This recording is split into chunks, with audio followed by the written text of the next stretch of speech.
పార్టీలోకి వెళ్ళి మాట్లాడుతున్నారా లేదా పార్టీకి వ్యతిరేకంగా విమర్శలు చేస్తున్నారా లేదా అనే ప్రశ్నకు మీ సమాధానం ఏంటి? అసలు వైఎస్ఆర్ కాంగ్రెస్ పార్టీ నన్ను సస్పెండ్ చేసిన తర్వాత మీకు హక్యాడ్ ఉందమ్మా? మీకు హక్యాడ్ ఉంది. వైఎస్ఆర్ కాంగ్రెస్ పార్టీ నన్ను సస్పెండ్ చేసిన తర్వాత నాకు మాట్లాడే స్వేచ్ఛ నాకుంటుంది. చట్టపరంగా జరగాల్సిందే. అలా కాకుండా మీరు రాజకీయంగా అడిగారు. ఎన్టీవీ పరంగా రాజకీయం అదేనా అది వారు అడిగింది ఎన్టీవీ పరంగా మీరు అడిగారు. ఎందుకంటే ఆ మాట నేను చెప్పకుంటే మిగతా మీడియాలో ఏ విలేకరు అర్థం కాదు కదమ్మా. మీరు ఎన్టీవీ గెత్తాలి, నేను కాదనలే కదా, నేను తప్పనలే కదా. వారు చెప్పిన వ్యాఖ్యల్ని ఎన్టీవీ పరంగా మీరు అడిగారు. నేనేం చెప్తానంటే మమ్మల్ని సస్పెండ్ చేసి ఎంతకాలం అయింది? ఏడాది దాటింది.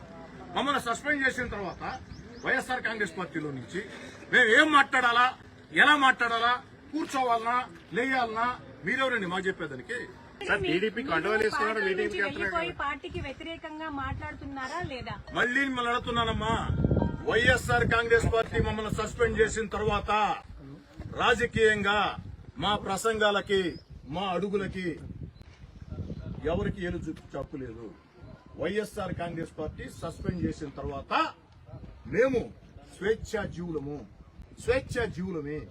ఒక ఆంధ్రప్రదేశ్ రాజ్యాంగం కాదమ్మా ఇది, భారతదేశ రాజ్యాంగం. భారతదేశంలో చాలా పార్టీలు ఉన్నాయి, చాలా ప్రభుత్వాలు ఉన్నాయి, చాలా ప్రతిపక్షాలు ఉన్నాయి. అటు మళ్లీ చెప్తున్నా మీకు, వైఎస్ఆర్ కాంగ్రెస్ పార్టీ సస్పెండ్ చేసిన తర్వాత మేము ఎలా అడుగులు వెయ్యాలా మాకు మీరు చెప్పాల్సిన అవసరం లేదు. మీరంటే మీరు కాదమ్మా.